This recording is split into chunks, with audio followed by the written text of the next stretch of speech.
Annyeonghaseyo, bienvenue sur la chaîne de Sunnyside. Alors aujourd'hui c'est une vidéo sur le logement, donc je vais vous expliquer un petit peu comment on vit en one room, qu'est-ce qu'il faut faire attention, les petites choses à savoir, que ce soit sur le recyclage, sur comment utiliser une machine à laver, sur les commodités, enfin bref, je vais essayer de faire quelque chose assez intéressant pour vous donner une idée en fait. Donc voilà, je vous envoie le générique et on se retrouve dans un instant.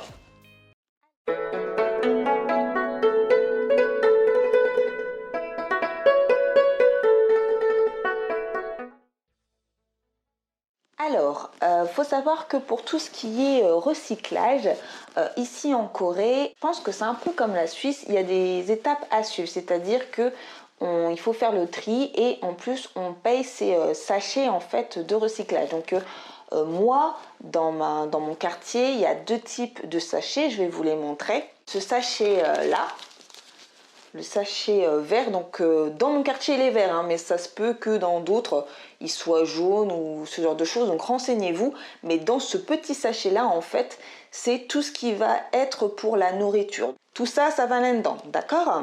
Et ce qu'il faut faire, c'est super important parce qu'au début, je trouvais ça un petit peu bizarre.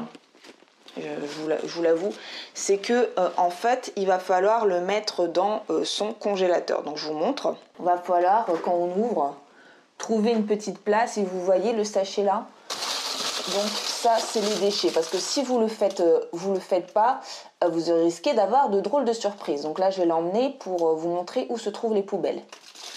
Pensez à le mettre au congélateur puisque si vous ne le faites pas, ça risque de se décomposer très rapidement et vous risquez d'avoir des invasions d'insectes ou ce genre de choses. Voilà, faites attention un petit peu, mais c'est ce qu'il faut faire. Donc une fois que c'est rempli, vous le fermez bien et après on va le déposer. Je vais prendre l'autre sachet pour déposer tout en même temps et vous expliquer par la même occasion. Donc un autre type de sachet, c'est celui-là. Donc ça, c'est tout ce qui ne va pas après le tri. Donc c'est des sachets de 10 litres.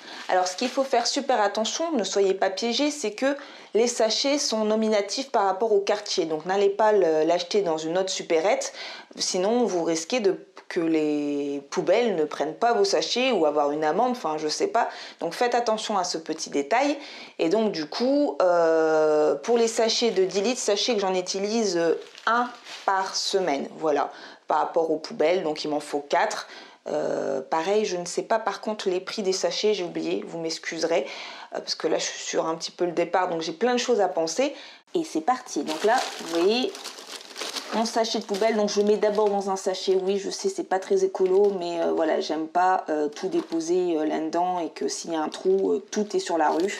Donc vous utilisez le sachet comme ceci, donc on l'ouvre. Et ensuite, le plus difficile, c'est de faire entrer ça là-dedans, selon la grosseur de votre sachet. Donc, généralement, faites attention de ne pas trop bourrer.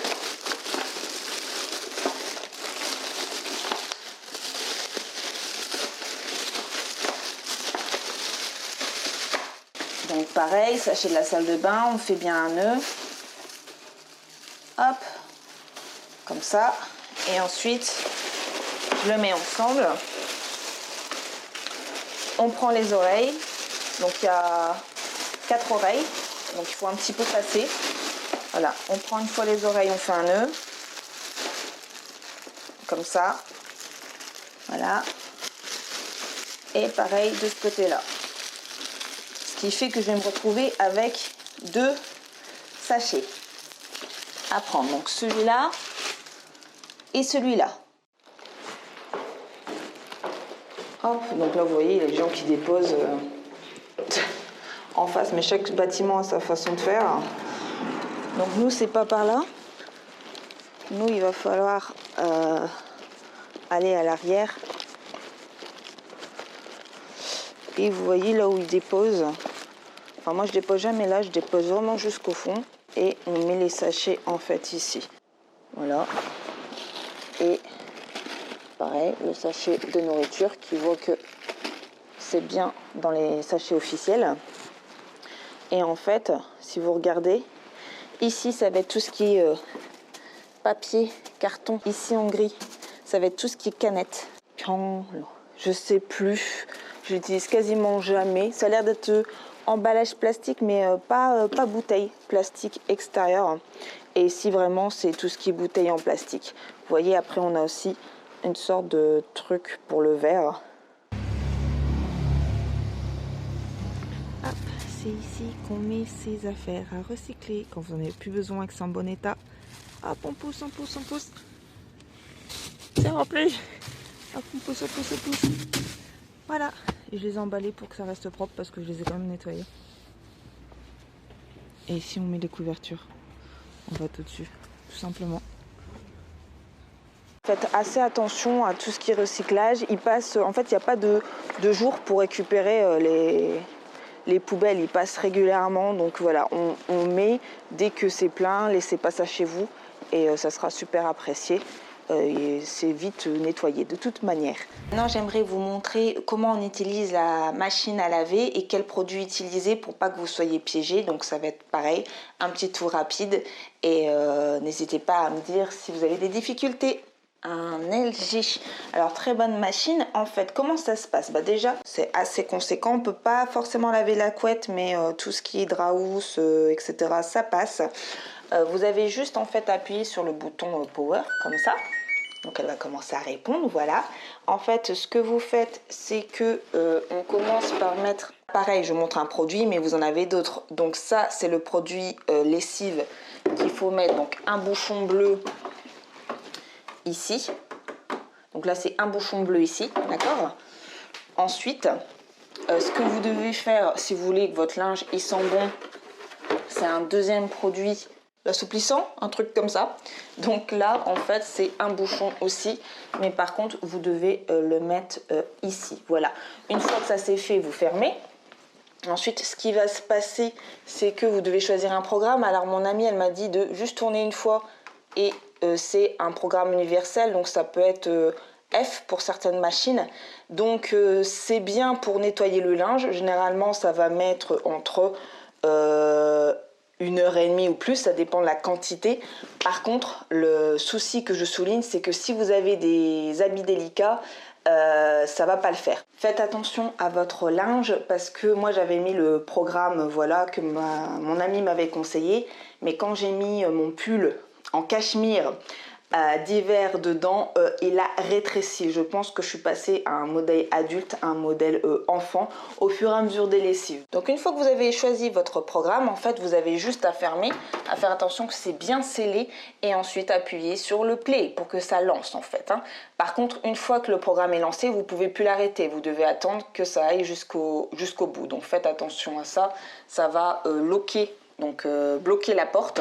Donc voilà, là je vais pas le lancer, elle est à vide, donc je vais juste l'éteindre.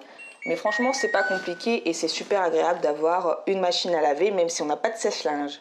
En continuant un petit peu dans les produits d'entretien de la maison, je vais quand même vous présenter 2-3 produits vite fait pour que voilà, vous sachiez bien nettoyer votre chez vous. Donc pour tout ce qui est, je sais que c'est pas dans la bonne pièce, mais toilettes, ça dépanne bien. Donc vous pouvez reconnaître les produits en fait à ce monsieur, voilà. Bon là il y a l'étiquette de prix, donc vous allez avoir du mal à le voir. Ici c'est peut-être mieux, donc voilà, dès que vous voyez ce produit là vous pouvez savoir que c'est des produits pour nettoyer. Donc celui-là c'est pour nettoyer les canalisations et que ça sente bon. C'est pour tout ce qui est vitre, miroir, donc je l'utilise pour ça. Et enfin celui-là c'est pour tout ce qui est justement lavabo, plaques, etc. Et en spray c'est super intéressant je trouve comme produit. Ensuite ça c'est la plaque chauffante pour cuire. Donc il faut bien appuyer. Voilà, pardon. Et une fois que c'est fait, en fait, vous avez juste appuyé là pour le volume. Donc il y aura un chiffre et appuyer sur plus. Donc là, c'est, je pense que c'est des watts 200. Donc là, ça va vite chauffer très très vite. Et après, voilà, vous pouvez baisser, monter, etc. et tout. Par contre, une chose, quand vous avez fini de cuisiner, elle va se mettre en sécurité. Ça veut dire que si vous arrêtez le feu et que vous voulez mettre autre chose, vous ne pourrez pas la relancer tout de suite. Donc faites attention un petit peu à ce détail-là. Après, ce qui est bien aussi, ce que j'ai découvert en fait, c'est que là, vous avez une plaque de ventilation. Et comment ça s'utilise en fait?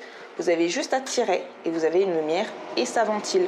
hein. Je l'ai découvert vraiment sur le tard après avoir cuisiné, puisque moi, en fait, au final, je préfère ouvrir la fenêtre et aérer. Mais voilà, je voulais que vous sachiez au moins ça. Je vous demande juste de faire attention quand vous achetez des ustensiles, etc. Il y a des poêles, casseroles qui sont pour les plaques à induction et il y a d'autres qui sont pour le gaz. Faites pas comme moi, vous ne vous trompez pas et perdez de l'argent. Donc voilà, si vous avez un doute, demandez aux vendeurs et ils sauront bien vous aiguiller. Donc pour les utilitaires le plus compliqué, je vous ai montré, après frigo et micro-ondes, ça va aller, il n'y a rien de compliqué à ça. J'aimerais vous parler un petit peu de tout ce qui est loyer, caution, facture, parce que je pense que c'est vraiment le point que vous devez vraiment réfléchir. Alors pour une location dans une one room, alors moi j'ai eu un contrat de 6 mois, mais généralement les propriétaires préfèrent 1 an.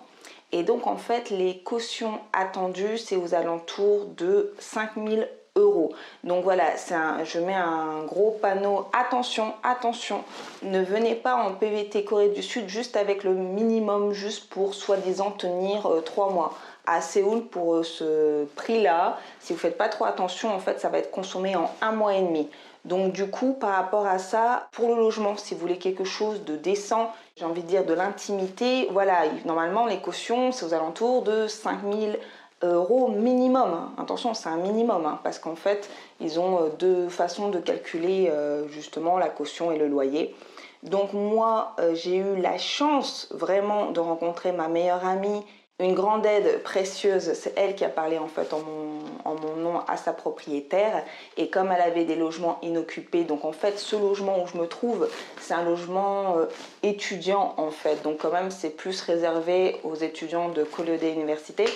Donc du coup moi je sais que j'ai vraiment la chance, elle m'a fait une fleur. Donc pour la caution, au lieu de 5 000, j'ai mis 1 000 euros. Donc vous voyez, c'est vraiment une grande différence. Ils m'ont vraiment fait un cadeau.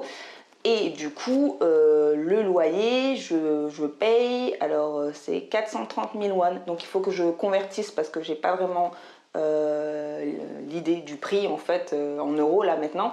Mais ça comprend du coup l'eau chaude, froide, internet, la télévision et le loyer quoi. Et en fait ce qui reste à votre charge du coup ça va être tout ce qui est gaz et électricité. Alors on va en parler. N'ayez pas peur en fait. Ce qui est bien dans le système coréen, c'est que en fait c'est pas à votre nom, c'est au nom du logement. Donc en fait ils s'en fichent qui occupe le logement tant que les consommations sont payées. L'électricité en moyenne il faut compter, je dirais il faut compter 10 000 won comment dire, l'été et le double, 20 000 won l'hiver. Parce que l'électricité, en fait, l'été, ça va être les ventilateurs qui vont manger beaucoup de consommation. Et après, l'hiver, j'imagine qu'entre la télé, l'ordinateur qui tourne, le frigo, la machine à laver, enfin ce genre de choses. Mais en fait, si vous convertissez, enfin même si on va au maximum de 20 000 won pour l'électricité par mois, c'est rien, vraiment, c'est peanuts. Après, pour le gaz, par contre, là, ça douille un peu plus. En été, c'est 20 000 won et en hiver, j'atteins jusqu'à 40 000 won. Donc voilà, il faut prévoir l'argent. Mais encore, si on convertit, c'est pas grand-chose. Alors, pour faire le paiement, je vous expliquerai dans une autre vidéo, en fait, comment on effectue le paiement. Je ferai une vidéo par rapport à la banque. Donc, je veux garder un petit peu cette partie-là. Mais voilà, je voulais que vous soyez vraiment serein sur les tarifs. C'est quand même un loyer correct par rapport par exemple à ma share house où là j'ai beaucoup plus dépensé.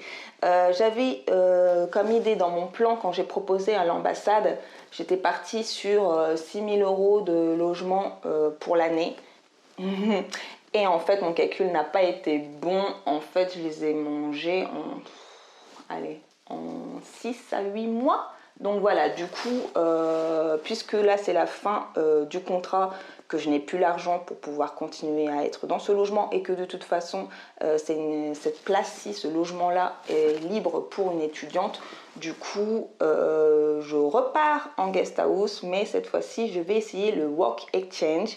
Donc c'est une première pour moi, je vous ferai un feedback, mais moi c'était très important avant de quitter mon logement que vous ayez une petite idée de tout le confort que vous avez, de quel prix, quelle fourchette de prix vous devez dépenser, parce que je trouve que quelquefois sur internet c'est pas toujours très clair, donc c'est toujours bien d'avoir un retour d'expérience. Après je suis pas la seule à faire ça, donc comparer avec d'autres youtubeurs, avec d'autres posts que vous trouvez sur le réseau, je pense que voilà. J'ai été super contente de vivre 6 mois à Annam, c'est vraiment devenu mon quartier, je me sens vraiment tranquille. Et donc là, de migrer à Hongdae, je sais que ça va rien avoir en termes d'expérience. Donc voilà, je voulais vraiment, avant que ma propriétaire fasse l'état des lieux, vous faire une petite vidéo là-dessus.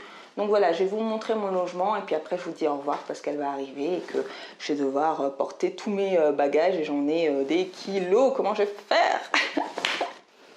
Alors ici, je mettais tout ce qui était chaussures et produits ménagers en fait, hein. Donc vous avez du rangement, donc ça c'est plutôt cool. Je vais vous expliquer un petit peu la manette. Donc ici, quand vous appuyez une fois avec H1, c'est pour avoir l'eau chaude et là c'est la température. Et dès que vous tournez ici, hop, c'est le gaz en fait. Donc là ça va être le sol qui va chauffer et là c'est à 25 degrés. Donc 21 et progressivement ça va monter, d'accord? Donc vous devez toujours changer si vous voulez de l'eau chaude ou si vous voulez avoir le sol chaud. Ça c'est pour l'hiver, donc voilà, je voulais vous expliquer. Ici c'est un interphone pour ouvrir, alors je les ai pas forcément utilisés, ça c'est pour le micro, là c'est pour la porte, mais comme je ne fais pas de livraison, j'y ai pas touché. Donc ici, là, c'est bien, c'est qu'il y a un congélateur vraiment assez grand, vous voyez. Bon, par contre, on peut pas faire entrer de pizza. Oubliez. Et ici, voilà, vous voyez le frigo. Hein, il est top. Pour une personne, je trouve qu'il est vachement grand. Vous avez le micro-ondes. Alors là, c'est pareil. Là, je l'ai mis sur moyen. Et en fait, donc vous ouvrez. Il n'y a pas de lumière, en fait, quand vous ouvrez. C'est normal. Vous fermez, pardon. Et ensuite, vous mettez sur 1 ou 2 minutes. Moi, généralement, je mets sur 2 minutes et je le refais 2 fois. Et voilà. Hein, et là, il va y avoir de la lumière. Là, il est encore branché, d'ailleurs. Avant de partir, il faut que je le débranche. Placard.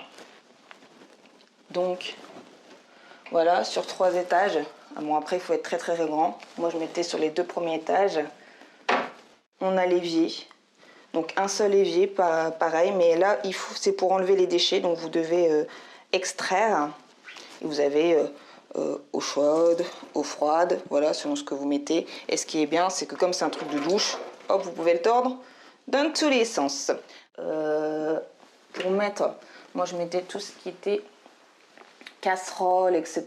et poêle, et voilà, ce genre de choses. Ici, en bas, une plaque chauffante, juste une, mais je vous ai montré comment on l'utilise. Vous avez la machine qui est là. Vous avez un placard. Donc là, il n'y a pas forcément de cintre, mais ça vous en acheter, mais voilà. Vous avez, pardon, hop, vous voyez, 2. Donc je mettais par exemple les hauts en haut, les bas en bas. Enfin moi ça me paraissait logique. Ensuite vous avez la fenêtre. Donc là j'aère tous les jours hein, un petit peu. Donc vous n'êtes pas vu, hein, même si je suis en demi-souterrain. Vous inquiétez pas, on ne me voyait pas, à part si on fait un certain angle. Donc on ouvre, oui, on a toujours des barreaux, j'ai toujours l'impression d'être enfermé, mais voilà quoi, ça respire et vous voyez, on ne voit pas vraiment quoi. Donc voilà, pensez à le faire parce que ici comme il n'y a pas d'autres fenêtres, sinon vous risquez d'avoir des moisissures ou des bestioles qui entrent, tout simplement. Ensuite ici vous avez tout ce qui est câble, Ethernet, donc ça c'est super important. Vous avez un écran de télé, vous avez hop, une box, voilà, avec un code Wi-Fi. Vous avez une télécommande. Là, pareil, c'est un bureau pour travailler. Vous voyez, donc vous avez du rangement comme ça. Et ici, là c'est le lit, hein, une seule personne. Mon étendoir, mes trucs pour nettoyer, balayer, etc. Là, vous avez 2 prises. Par contre, il n'y a pas beaucoup de prises, donc achetez une multiprise parfois. Donc là, vous avez le ventilateur, mais moi, je suis arrivée en septembre. Du coup, j'ai jamais utilisé. Hein. Et puis, j'aime pas trop parce que j'ai toujours peur d'avoir la voix coupée, ce genre de choses. Donc là j'ai mis une bougie qui sent bon avant de partir. Donc voilà, vous avez du rangement. Voilà, ici. Là c'est le miroir. La douchette, alors oui, vous avez toujours une douchette qui est reliée au lavabo, donc c'est assez déroutant. Ensuite, vous avez ici pour déposer votre serviette. Ensuite, voilà, ici c'est pour le papier toilette, ici c'est pour les prises si vous avez un sèche-cheveux, quelque chose. Ensuite, vous avez les toilettes. Alors en Corée, par contre, jamais de papier dans les toilettes. Ça doit être toujours dans un sachet à part, sinon vous allez boucher les tuyaux, ça va être la catastrophe. Ça m'est jamais arrivé parce que je savais la règle, mais bon, si vous ne le savez pas, voilà. Et puis ensuite, on se lave, et même si c'est mouillé, c'est un sol italien, donc il n'y a pas de souci. Ça, c'est plutôt pratique, vous voyez. Donc, franchement, j'étais bien. J'avais mon petit coin de paradis. Au final, c'est assez grand et vraiment très pratique et à un prix intéressant que j'aurais jamais pu avoir toute seule. Moi, dans les commentaires, si ça vous a été utile cette vidéo, vraiment, j'essaie toujours de penser à vous. J'ai fait plusieurs logements sur mon année, donc je ferai un petit peu un débriefing, peut-être en bilan, en vidéo bilan par rapport à ça, mes erreurs, les trucs qu'il faut savoir sur les différents types. Voilà, j'étais super contente de pouvoir avoir mon chez moi à un prix raisonnable parce qu'on est dans la capitale et moi en France en fait je vivais pas à Paris, donc du coup le coût de la vie ici me paraît assez cher. J'ai même pas encore fait le Japon, alors j'ai un peu peur là-dessus, mais sinon franchement c'était bien. J'ai vraiment apprécié ce moment dans mon quartier près de l'université de Kolyodé. Donc voilà, si vous avez des questions, n'hésitez pas. Si vous avez aimé, mettez un pouce, ça m'aide s'il vous plaît. Ensuite, vous pouvez partager parce que j'en suis sûre qu'il y a d'autres personnes qui veulent savoir comment se loger facilement à Séoul. Et puis, n'hésitez pas à commenter aussi, j'ai besoin de savoir. Et vous, comment est votre chez vous? Est-ce que ça vous plaît? Donc voilà, n'hésitez pas. Et puis, je vous dis annyeonghaseyo. Et puis, matane, hein. Merci d'avoir regardé la vidéo et n'hésitez pas à vous abonner, à activer la cloche et lâcher un like. Et vous pouvez me suivre sur Sunnyside sur Instagram.